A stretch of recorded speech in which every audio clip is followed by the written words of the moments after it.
Good afternoon, everyone, and welcome to St. Joseph's University's Unlimited Learning Series. I am Gabby Perdomo, and I'm from the class of 2020, and I'll be your host for this webinar. Today, we'll be discussing the importance of consumer behavior in 2020 through answering questions from how business leaders are using this data to make critical decisions, followed by questions submitted by our audience. I am joined today by experts Rob Almond and Dr. Michael Solomon. Rob is a 2004 MBA graduate and CEO of Nest, and Dr. Solomon is a professor of marketing at St. Joseph's University. So living through a year that has pushed us to think and act differently every day, each one of us has been nudged to adapt as we set new normals. Through this, we have effectively changed our behaviors and mindset in order to redefine our own capabilities. A key element of St. Joseph's University's mission is the commitment to lifelong learning. That mission has led to the creation of the Unlimited Learning Series. Today's interactive discussion will focus on consumer behavior and the retail experience. I want to thank St. Joseph's University for coordinating today's event and giving us a space to talk about such an important topic, and also thank you all for taking the time and attending today's webinar. And before we jump into our main content, to further frame our conversation, we invite you all to take part of our first poll question, which will hop on your screen momentarily. Later this hour, we'll be addressing some of your questions that were submitted during registration or even in the Q&A feature. So if you have any questions, and throughout the course of the seminar, you can use that Q&A area on the bottom of your screen, and we'll answer them if we have some time towards the end. Also, please include your name, location, and graduation year if you're an alum, and welcome back. So it looks like we're getting some of the results in, and I'll wait until everyone's voted.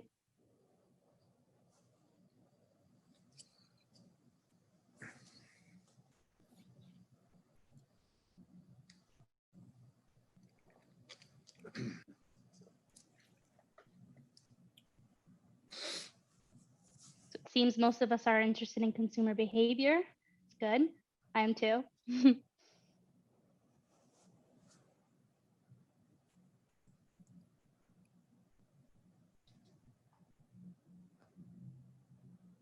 Cool. Okay, so our results came in, and it seems like option number 2 is the runner-up. So I'm interested in consumer behavior, which is perfect because that's mostly what our webinar is going to be speaking to today. So as we continue to set the stage, we're going to go and launch our second poll so we can find out more about your personal habits.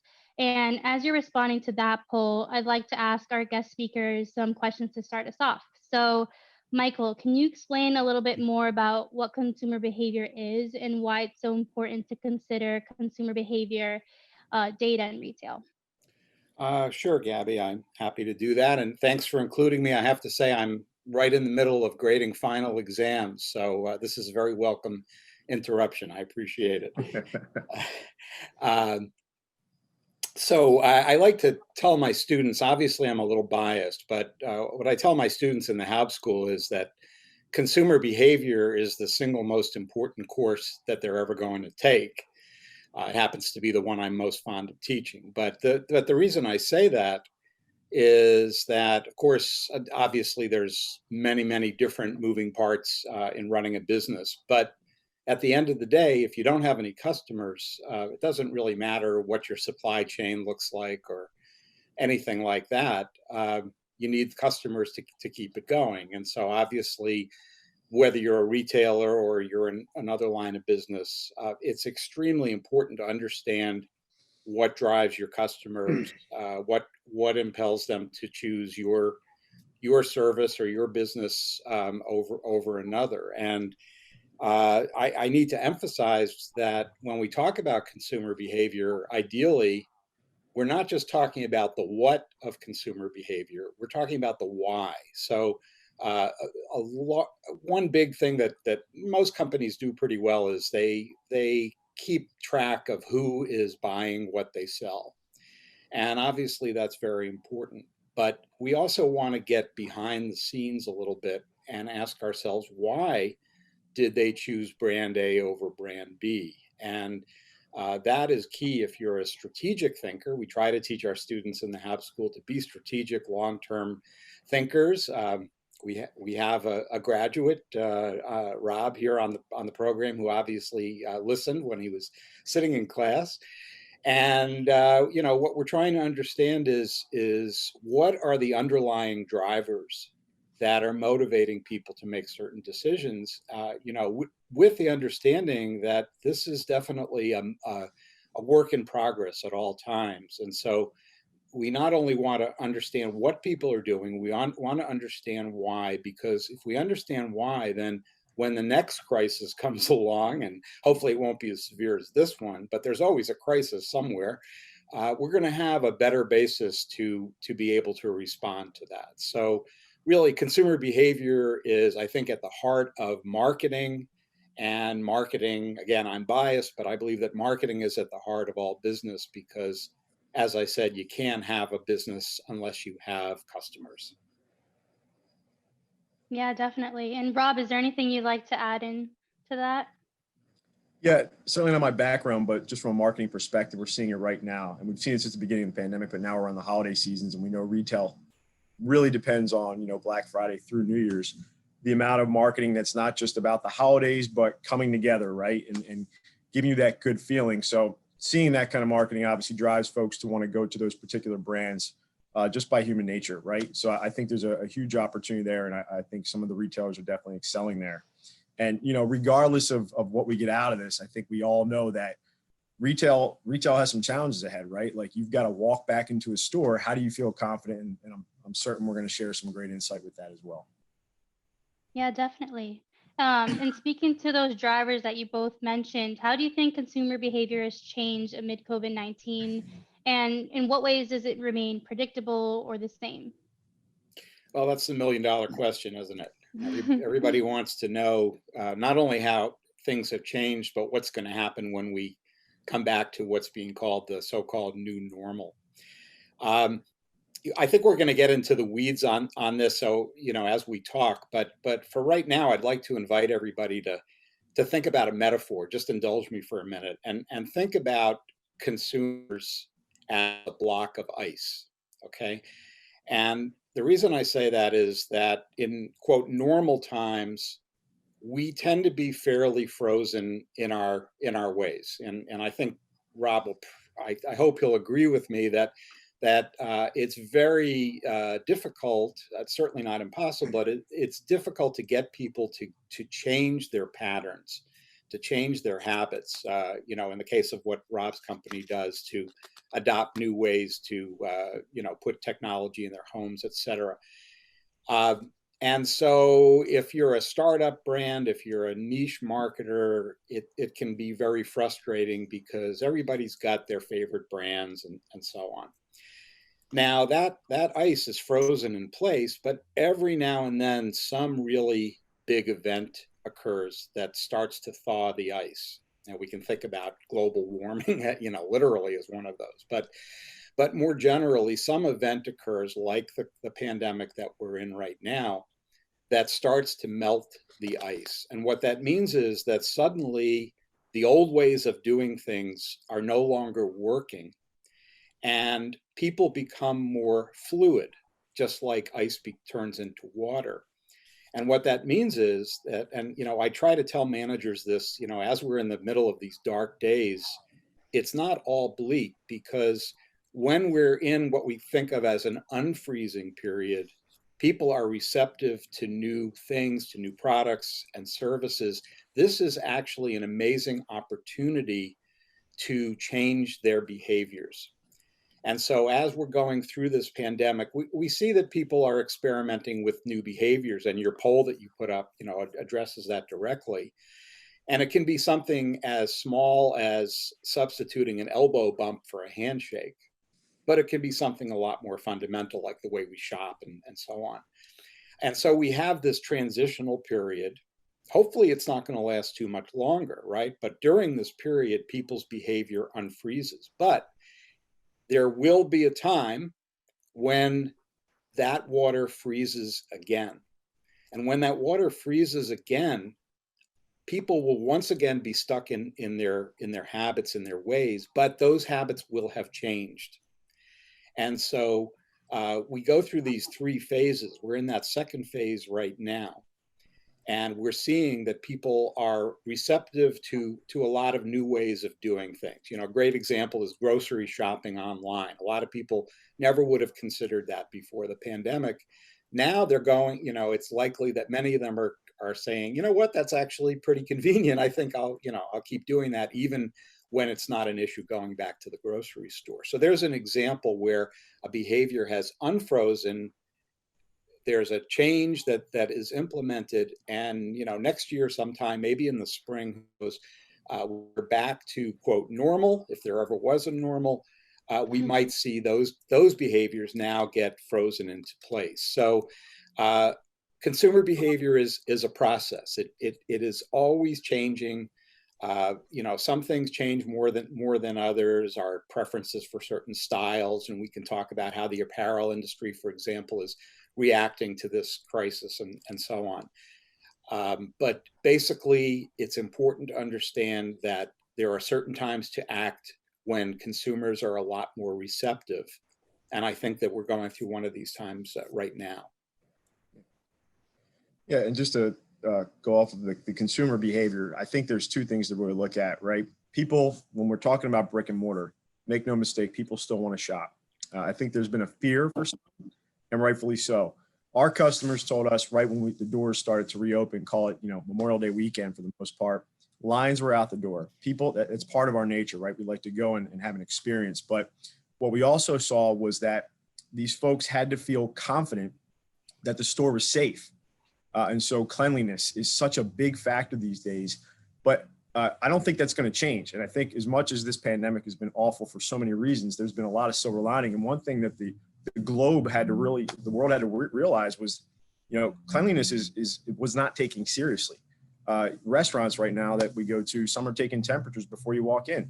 I don't see that going away. And quite frankly, I think it's a good practice, right? Like if you don't feel good, don't go into a crowded environment. It's good for just society as a whole. Even our office, same thing. It was a wake up call to some degree. But what we're thrilled to see is that, and imagine being in a retail seat, you were shut down for 8 weeks. And if you didn't have e-com, you were done, right? Then coming back and having to make the investments to make sure cleanliness was put in place, upgrade it, if you will. They're taking it very seriously so that when the consumer does feel confident again, regardless of the generation, they can go in there knowing that the site is safe and secure and clean. Yeah, and if I could just add to that, I mean, I think you've nailed it, Rob, that, the single most important issue right now is consumer confidence, obviously. Yep. And you have to keep in mind that anytime before this crisis, after this crisis, every consumer decision we make is a response to a problem. And every time we have it, the problem can be very minor, like I ran out of milk and how am I going to replace that in my refrigerator? Or it can be a major one, like how do I protect my home? But every decision that we make when we solve a problem has some element of risk associated with it. And so what we find in general is that consumers are all about minimizing risk. And so I think the fundamental conflict we're facing right now, as Rob said, is we have really two drivers that are in conflict. One is the need to be confident and minimize risk, and the other is our fundamental need for social contact. And so the question is, when we have those two things kind of pitted against each other, how do we find new solutions that allow us to come out of our Zoom lockdown but still feel confident? That's the fundamental question I think that every business has to answer. Sure. Yeah, definitely. I loved like all the points that you guys made, and I feel like regardless of the generation or even who's shopping, and even if you're not the consumer but you're the person buying the product, like it's still going to change and it's always going to change. So it's about that adaptability aspect and how consumers are willing to change.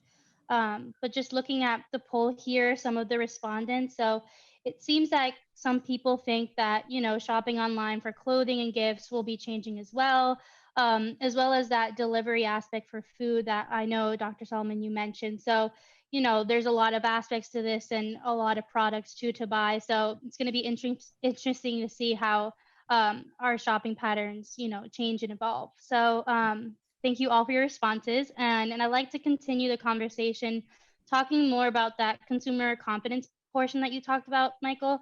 And I thought it would be interesting to see and pause to see what the audience thought and get some feedback from them with the third and final poll.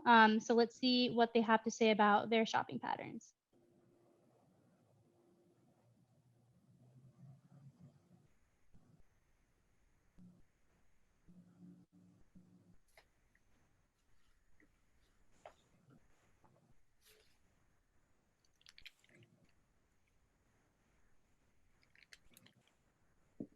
It looks like number one is trending. So, making sure that the environment is safe, which is definitely something that everyone should be thinking of, because we want to make sure that our brick and mortar stores are still safe if people willing to go there, and increasing the convenience, which is definitely important because people now are so used to, having so much convenience within their shopping pattern. So it's interesting to see that as well.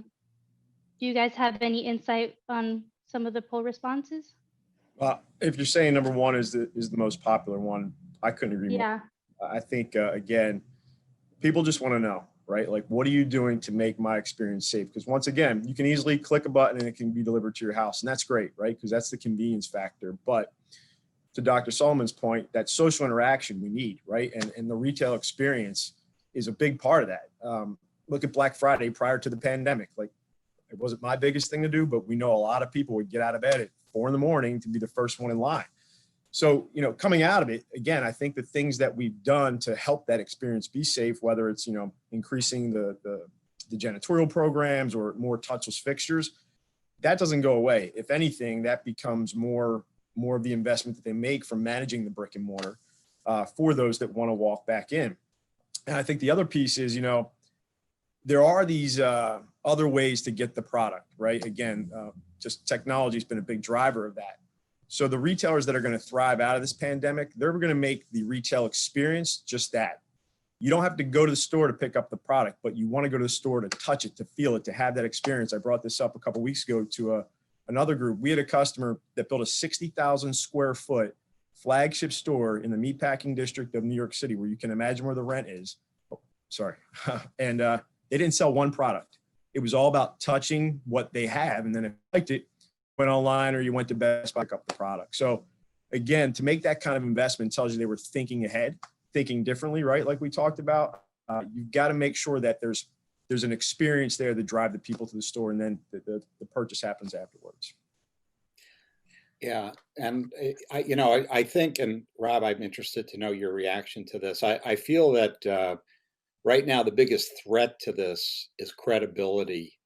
In that we get so many inconsistent messages, obviously from politicians. We won't even go there, but even from businesses in terms of what standards they're using. How are they sure that an environment is safe? And I don't know if there's been any talk in your industry about some kind of a certification process, kind of like for environmental issues, with green marketing. That where people would have some assurance that a business, let's say, has been certified as being safe by some independent board of reviewers or something like that. Because I think that as long as we continue to get these mixed messages and, restaurants are being forced to change their policies from week to week, that atmosphere of risk is not really going to dissipate. Yeah. Now, certifications are certainly already taking place. Depending on what you're doing for, a retail environment. But again, we have a pretty good focus on our janitorial offering for our customers. And even those suppliers that are walking into the stores have to follow certain practices and procedures as well. You see with HVAC, Governor Cuomo quickly after the pandemic made sure that all the malls were using a certain type of HVAC filter, one that was much more preventative of anything, the virus. So we're just getting started there. And then as far as like, long-term, what does it look like? More self-checkouts, right? Which they were cool at first, but now they're going to be the norm. And the beauty of that for anybody that, runs a retail chain is more checkout counters means more point of sales. And the staff doesn't go away. They get to go in the back of the store and continue to replenish the inventory because there's more foot traffic in the store. So again, and what I just truly love about what I do is I get to talk to so many experienced retail executives that they're all pivoting. like to the point they never thought they would before. One in particular, a fabric retailer, started to make masks right after the pandemic started. And so like the quicker you began to realize this thing wasn't going away and that you had to really pivot, I think the quicker you could rebound. And again, it's all as a benefit to keeping afloat from a business standpoint, but to get society to realize like, yep, this thing's for real. It's permanent. We're going to have to make some changes, but we're going to get back to the grind real soon. And people are really doing their part, I think, from the retail side. Yeah, definitely. And Rob, to pick up on that point that you said that some businesses are changing, how do you think these brands are using like the information and pivoting right now, especially during this busy holiday season? Yep. I mean, obviously you saw Black Friday, right? The foot traffic was not anywhere near what it's been in for however many years ago. But sales were up, right? Sales were up in May. In June, people were frugal in March and April, didn't want to spend anything. Stimulus obviously got out and people wanted to spend. So it was good to see the sales were up, but it was through a variety of different channels. This is what was great. Like you could go in a store if you felt comfortable, but if you didn't, you could order online or you could go pick it up curbside. Curbside is a huge pivot, right? I mean, that was almost non-existent and now it's the norm, right? And so you're even seeing like benefit there for general contractors that have to do parking lot reconfigurations. I mean, any parking lot you go to for a strip center, you've got 20 spots allocated to curbside now. So it's the sales are there. Unfortunately, if you were a retailer in a bad financial state prior to the pandemic, you had a much more difficult time getting out of it. And you've seen the amount of bankruptcies that came out, March, April, May, and we're going to see some more, I'm confident, early next year.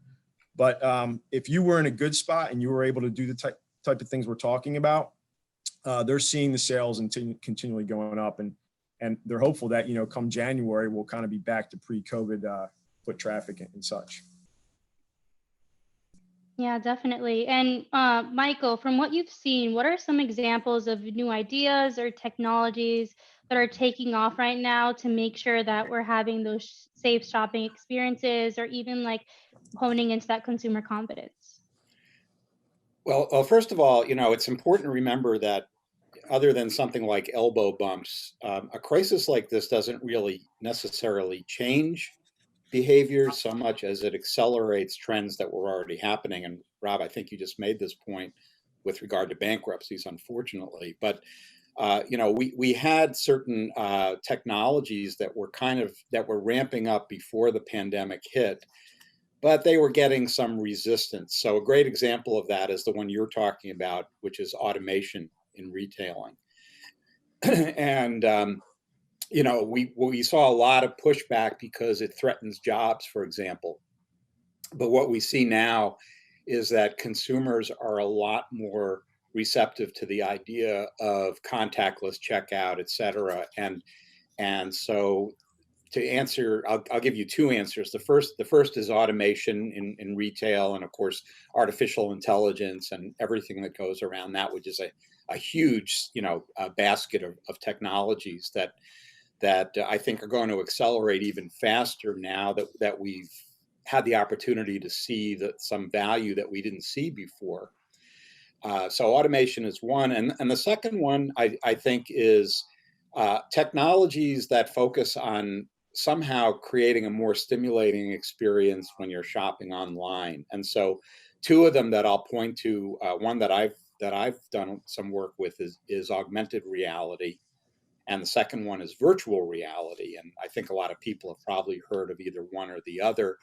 If you haven't heard those terms, you've seen these applications, you just didn't know they were called. But basically, these are amazing new techniques that allow you to, for example, in the case of virtual reality, and that hasn't really penetrated retailing as much as augmented reality has, but there you potentially have the ability to put on a helmet of some kind and basically to have a virtual shopping experience that is virus free.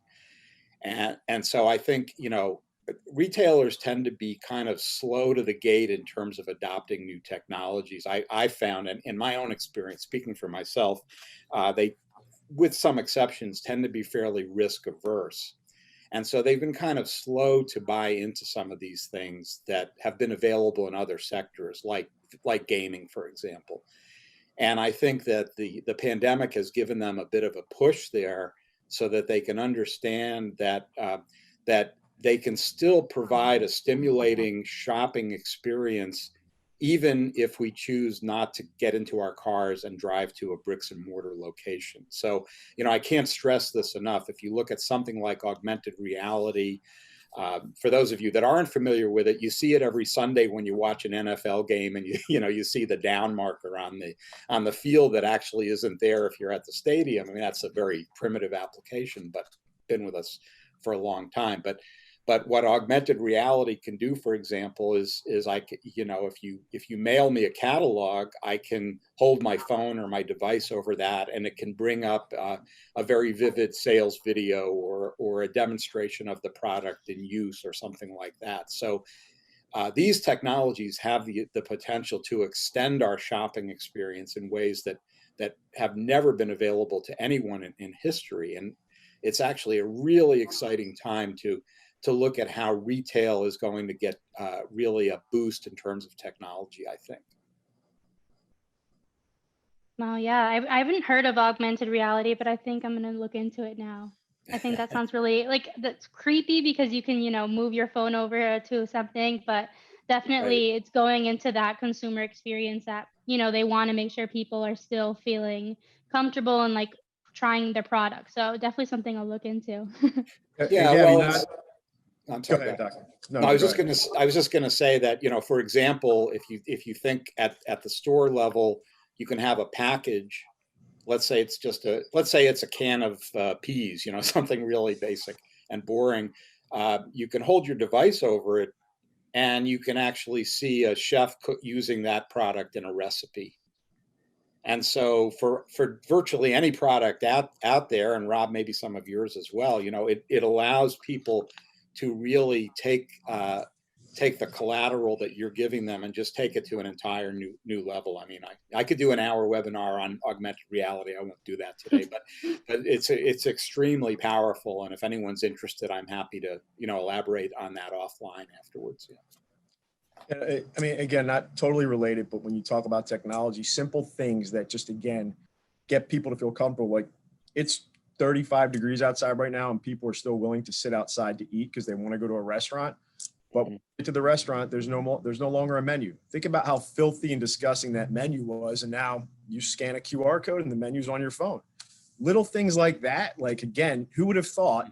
But now that's what's happening, and you're going to see a lot more of that, because once again, when people start to see those kind of changes, one, they're going to remember it, but two, they're going to tell their friends, like, hey, I went to restaurant X and this is what they're doing. And as long as you're willing to put on a North Face under a space heater, we'll eat through the wintertime until we can go back inside. Again, it's just, I find it really just exciting and interesting and dynamic how many people have really just gotten to think out of the box here. Which, again, to my point earlier in Dr. Sullivan's, it's not going to go away. This is stuff that will be permanent as we get out of the pandemic. Yeah, and by the way, that menu app that you're referring to is an example of augmented reality. Yeah, it's. See that, Gabby? We learn something every day. Yeah. Yeah, thank you. So moving on to like more of the data and information portion. So as you know, data and information collected on the consumer audience is only as useful or influential as the actions that you take upon that information. So given this, Rob, how are some of the brands that your company works with, or any companies that you can think of, how are they utilizing this information and this data to make those informed decisions? Well, I think foot traffic is a big thing, right? Seeing when the foot traffic is higher or lower. Again, you asked the one question about what would you do differently, or what would get you more confident. Appointment-only shopping is something that we're hearing a few folks start to consider, because there's times of days when the store's empty, right? So now if I drive you to come in on a Tuesday at 10 a.m. when there's typically no one ever really there, you've got an opportunity to service someone at an off-peak hour. And then, of course, I think the other thing is at peak time, how do we make sure that we're not over peak, so we're not over capacity, because that is still a big thing as well. So I think driving foot traffic throughout the 7-day environment's a big one as well. And then for my seat, excuse me, the data that we're providing is more on the management of the facility. So what we're showing them right now is basically all the the reactive COVID cleanings that we're doing. So every time a retailer has a confirmed case in their store, typically they have to shut down. They're calling us, and then we're deploying a group to go out and sanitize. We're showing data of where those sites are in real time, so that the field has it as well. Because as you can imagine, being on the operations side, you're in that store, right? And I think that's the one thing we haven't really talked about. It's not just consumer confidence. The employees of these brands have to feel confident that their employer is doing their part as well. And me being an employer myself, I know that's very important. We haven't had our office open since March 16th, and we continue to tell our staff, when the time comes that we do reopen, make no mistake about it, you're going to feel more confident than ever on the procedures we put in place to make you feel comfortable about coming back into the environment. And I told a group a few weeks ago, even, this isn't necessarily on your data question, but I got on a plane for the first time in 7 months. You could smell the products they're using. Like, they are taking this beyond seriously, because remember, a lot of these airline staff, they were furloughed for a long time. They want to go back to work. So they want you to feel confident about getting on the plane. And quite frankly, I think customer experience is going to be better, or customer service rather, right? Because we know we've got to do that much more to get the customer to come back. And I think we can all agree customer service was lacking in our environment for a long time. So another positive coming out of it. Yeah, definitely. Hopefully a better experience as well. You would hope so. Yeah. And then from your understanding, Michael, just to build off of that, are there any sectors that you know of that are using information and data wisely and kind of just like adapting to how our, new normals are? Sure. I mean, there's some obvious suspects, and part of it, frankly, is just luck. If you happen to be selling a product that is consistent with what people are looking for, like toilet paper, you're probably going to be doing pretty well. So, there are some sectors that everybody probably knows are, that you would predict would do well. So, sales of comfort foods, for example, like canned pastas, SpaghettiOs, that kind of thing, they're going through the roof. Sales of home office products, because a lot of people are going to be changing their habits there. So the whole work from home phenomenon, is doing really well. And people I talk to in the home products industry are telling me, their biggest problem right now is supply chain, because they've got so many orders, they don't know what to do with them. Another one that's really doing well is the direct selling business, which is a huge multi-billion-dollar business. Companies like Amway and Mary Kay, and many others that have a different kind of direct-to-consumer business model. Their sales are going through the roof, and part of it is that they are pivoting very well. I think most of them are pivoting quite well to because they supply that social contact that we were talking about, that glue that people need to hold them together. So when you have individual representatives who in the old days, before March, would have, let's say, an in-home Tupperware party, they're doing more and more of that online, and they're giving people at least some semblance of that social contact while they're also selling the cosmetics or kitchenware or whatever it is that they're selling. And so they're also having a banner year. And I guess one more I would say is, in the fashion industry where I do some work, obviously it's a terrible time. You certainly don't want to be a pants manufacturer when no one's wearing pants anymore. But but having said that, casual attire, and you see companies that were doing some of that are pivoting to do more. So a company like PVH, for example, Phillips Van Heusen, that has brands like Van Heusen, like Calvin Klein, and others that are making maybe higher end sweatpants and that sort of thing. You mentioned earlier a company that like a fabrics company that's going to pivot to start making masks. You have other fashion companies that started to do other things, even making some personal protective gear and so on. Yeah. And I don't think that's a permanent fix, because I don't think they can prosper indefinitely by walking away from their core businesses. But at least in the short term, I think the industries that have found new uses for their technology, in the same way that the automakers like Ford and GM were able to pivot incredibly fast and start making ventilators, I think that's a real testament to our system that they were able to do that. Is it perfect? No, but the speed with which they were able to convert their assembly lines was really breathtaking. Yep, completely agree. Yeah, definitely. I know a lot of companies started creating like a lot of hand sanitizers, and I think that was at a time when we definitely needed the product, and that adaptability aspect is really important for a lot of businesses, even though it's not maybe their field. Yep. So in a few previous unlimited learning seminars, we explored how inequalities in certain sectors and how it might be heightened in the pandemic. So Michael and Rob, is it true within retail as well? And are you seeing any like how retail is reacting or contributing to differing realities within socioeconomic issues? Rob, do you want to? You want to take that one, Michael?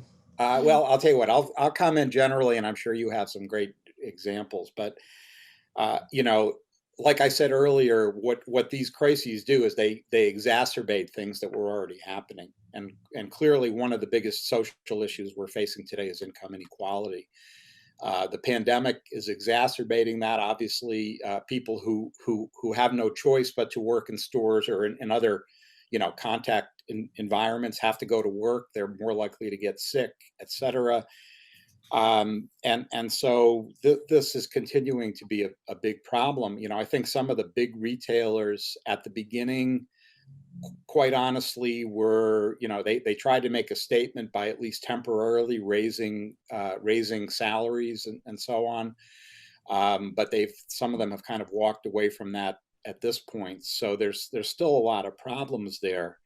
But more generally, what this has done is to expand our definition of something else that was really, really growing prior to the pandemic, and that is what we often call sustainability.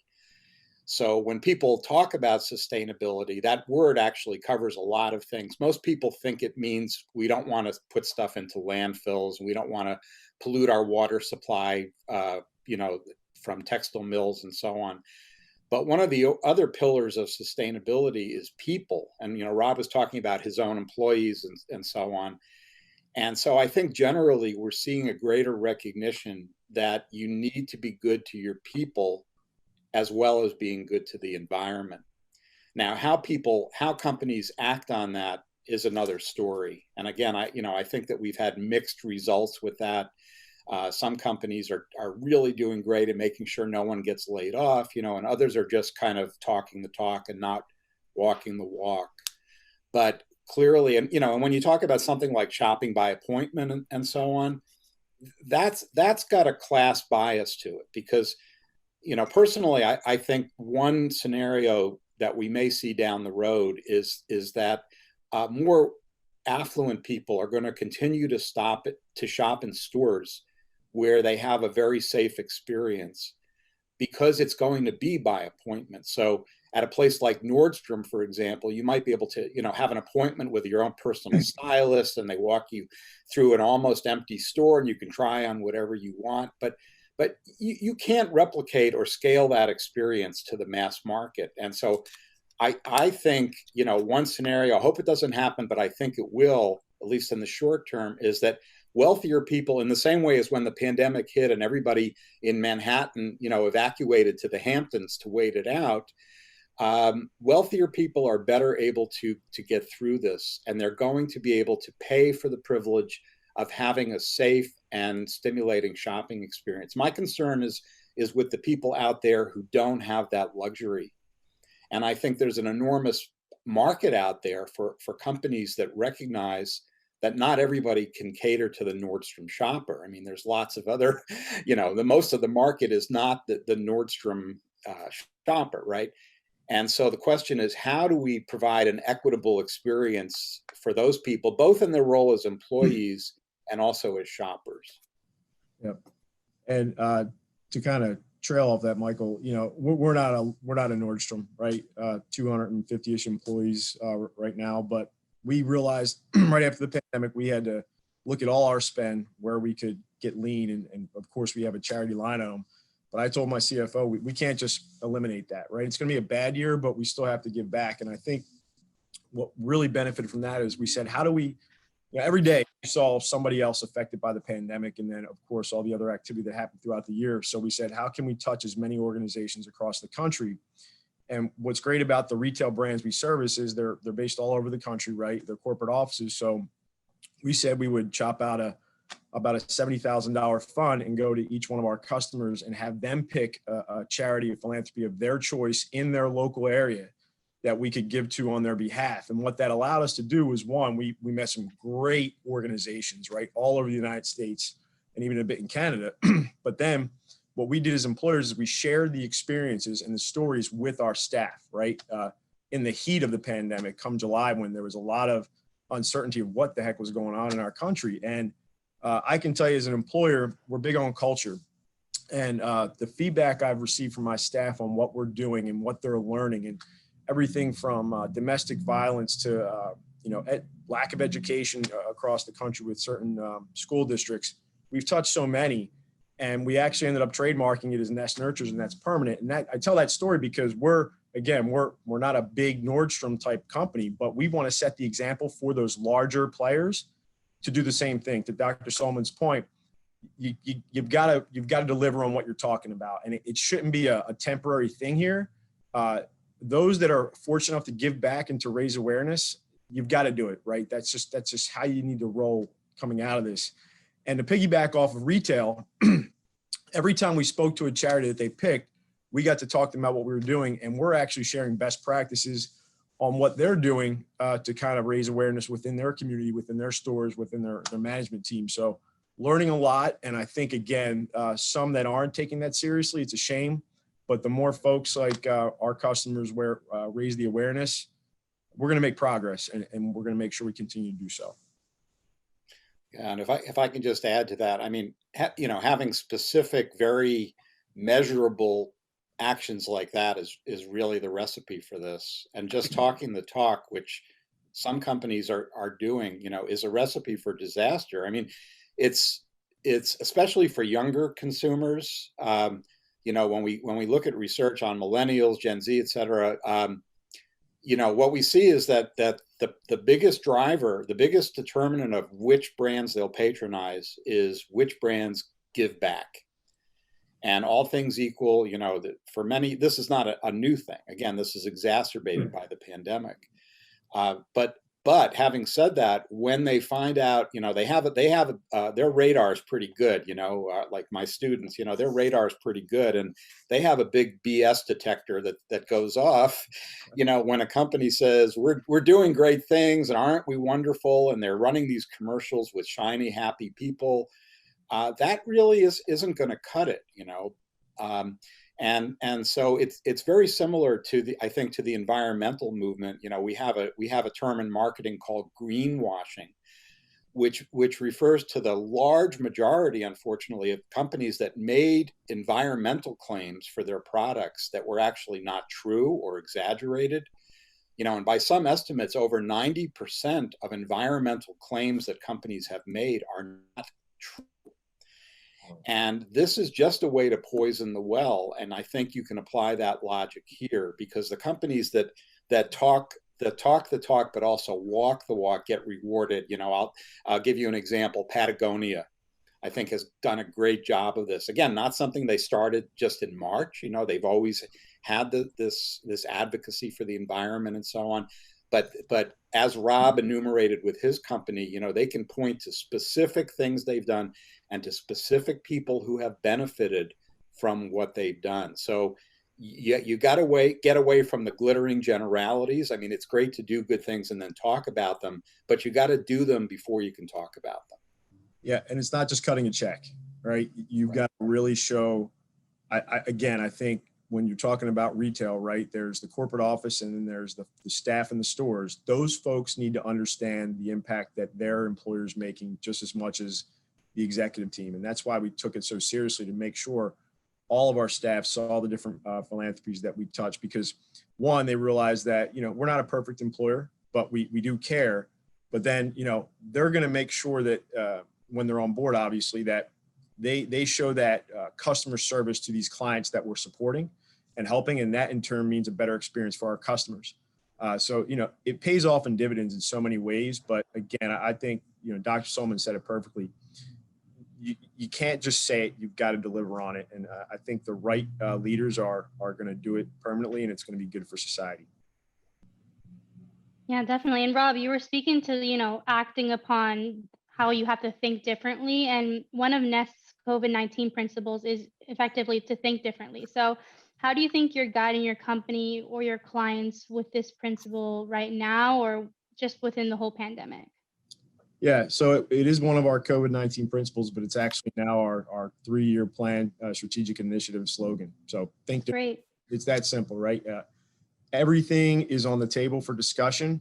And, one of the pros and cons that we have is we've got great tenured staff. Okay, that's the pro. The con is we've got great tenured staff. So we kind of operate the same way, and it's hard to change. But what I told my staff right after we remote, I said, look, guys, we have to do things. And the fact that we're still operating now almost 9 months later, and me being in the office for the first time in 7 months here today, tells me that the different approaches that we've done have certainly, got us through this. And if in fact, we're just getting started with that. So provide your suggestions, give us your ideas. No idea is a dumb one. We want to hear everybody's thoughts on this.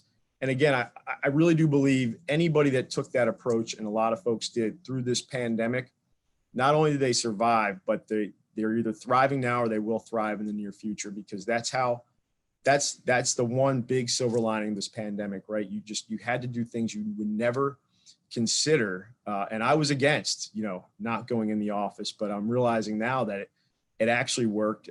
Look, we all want to get back on the road. Okay. Before the pandemic, I was on a plane every week, seeing customers, prospects, et cetera.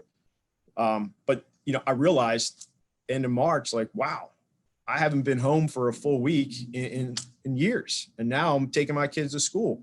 And so for me, it's like, look, guys, 8 to 5 is no longer, right?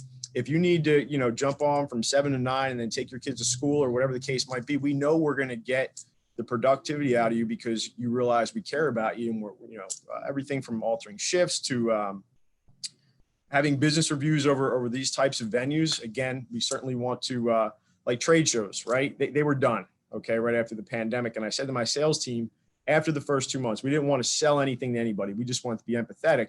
But I said, how are we going to engage customers? So we found a vineyard that would send 2 bottles of wine to each prospect. And we did an hour-long wine tasting over a Zoom.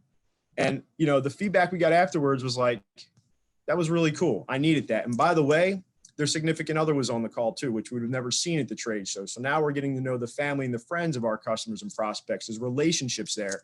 Again, I could go on for hours about this one. Everything can be different, and it gives you an opportunity to try things you would have never thought of before. And quite frankly, a lot of those things end up becoming permanent, and you needed it a long time ago. You just didn't realize it. Yeah, definitely. And I feel like that's really nice how it brings a holistic experience, and you kind of get to know those family members, and it's more personal in the best way. Yep. So, Michael, how do you recommend other business leaders what they should do to rebuild or just build new plans going forward? Well, I guess, it's important to recognize some fundamental drivers. I said at the beginning, we want to look at the why, not just the what. And as you're developing new products and pivoting and all of that, there are some basic, I believe, some basic drivers of consumer behavior that are really relevant right now. And I've written about this. I write for Forbes. I wrote an article about it there. There are 3 things right now that I think are very important in terms of these basic drives, and I'll just describe them very, very briefly because we don't have the time or to go into them. But the 3, I call it stepping on the gas, GAS: gratification, agency, and stability. So gratification is what it sounds like. You give people things that are going to allow them to feel good. We all want to feel good. We've had a horrible year. Anything that we can do to make people's lives happier, even if it's sending them some bottles of wine, that sort of thing, is exactly what I'm talking about. Agency means, in the psychological sense, means having a sense of control, a feeling that you can control your life. very important to people, we've lost that. And that's why we had hoarding behaviors, for example, everybody running out and buying up, paper goods and things like that. It's not that they needed them. It's that this was, in a small way, a solution that allowed them to restore some sense of control over their lives. So if you have products or services that do this, for example, the Container Store that sells different ways to basically to reorganize your home, and so you have better control over your inventory at home. I think we're all going to be more concerned about that. That's restoring a sense of agency. And then finally, stability, which I was discussing before, predictability, consistency, giving people a window onto an existence that is not disrupted every day by something new. And so, for example, a lot of people are predicting, and I kind of agree with this, we're going to see a lot of nostalgia appeals where people are thinking about the good old days. It's already a little strange to watch a TV show or a commercial and you see people aren't wearing masks and they're just fraternizing, and you say, oh yeah, I remember I used to do that. But anything that we can do to restore that sense of normality, and businesses can play a big role in this, just in terms of and part of it is like what we were saying, is just living up to your promises and knowing that what you said yesterday is what you're going to say tomorrow.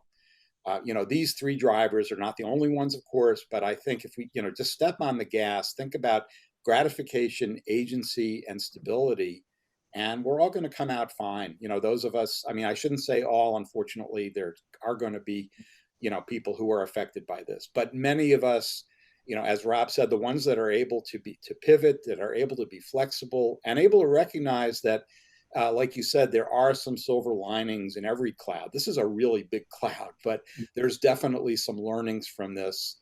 And, if we just hide our head in the sand and wait for it to blow over, we haven't learned anything. So I think the kind of proactive engagement that Rob is talking about is absolutely the best attitude to have. Yeah, definitely. Rob, is there anything you want to add in? Again, we've covered a lot here, right? Both on the retail, consumer confidence, just the pandemic in general. Alumni on this call, and hopefully there's some students too. I've spoke to some of the undergrads and even some of the MBA students. I think this is, again, when you think differently and pivoting, the folks that are just getting out of the education and going into the real world, they have the biggest opportunity out of anybody outside of, maybe my children who will eventually be in the real world in a few years. Because employers are going to be looking for innovative, fresh minds to help bring these concepts to reality. And so I know back in April, the question from some of the other groups, like, what advice do you have for me coming out of this? How am I going to find a job? I said, you've got a better opportunity than ever right now. And so I just, when you talk about consumer confidence, I also want to make sure that there's a student confidence factor that, the opportunities are endless here. And I just, again, I find it just amazing what you can accomplish, not in 3 months, because this isn't going away in 3 months. We've got a decade of really learning from this, thriving off it. So everybody on this call that's still, doing their education, I'm super excited for you guys. I think you have a great opportunity to do some great things. And, and I think if I can plug what we do at St. Joe's a little bit, our ethical focus at the university and at the Hab School is really being vindicated here, because what we're learning is, we like to say doing well by doing good, that these principles that we teach our students really are not just feel good kind of stuff. In the real world, we're seeing that the retailers and other business people who are keeping their heads up and who are, as Rob has been saying, doing good things for their employees, et cetera, that is not just a feel good kind of thing that you write about on an exam. That's the real world, and that's the way you succeed. So I think that it gives our students a bit of an advantage as they go out into the world, because I think, based on other business schools that I'm familiar with, we really emphasize that approach a lot more, and it's really going to pay off, I think, both for JU and for our students. Yeah, thank you so much, both of you, for a lot of valuable insights. I know it's not only, thinking about things differently, it's definitely acting about that, and just making sure that we're thinking sustainably and helping each other out. So thank you so much for all the thoughts that I have now, and I'm going to be listening to this webcam again. But now that we're short on time, I just wanted to close today's session and remind you all that a recording of this webinar will be made available at sju.edu/unlimited learning. And I wanted to especially thank Rob and Michael again for, lending their time and expertise to today's conversation, as well as our SJU staff that helped organize the event. Thank you so much. And thank you all for your time and participation as well, and for amazing questions that you guys had submitted beforehand. And just stay tuned to more information on webinars like this, which would be available at the same link, sju.edu/unlimited learning, as these seminars return upon like February of next year. Again, I'm Gabby Perdomo, class of 2020, and I hope you all stay well. So thank you, everyone.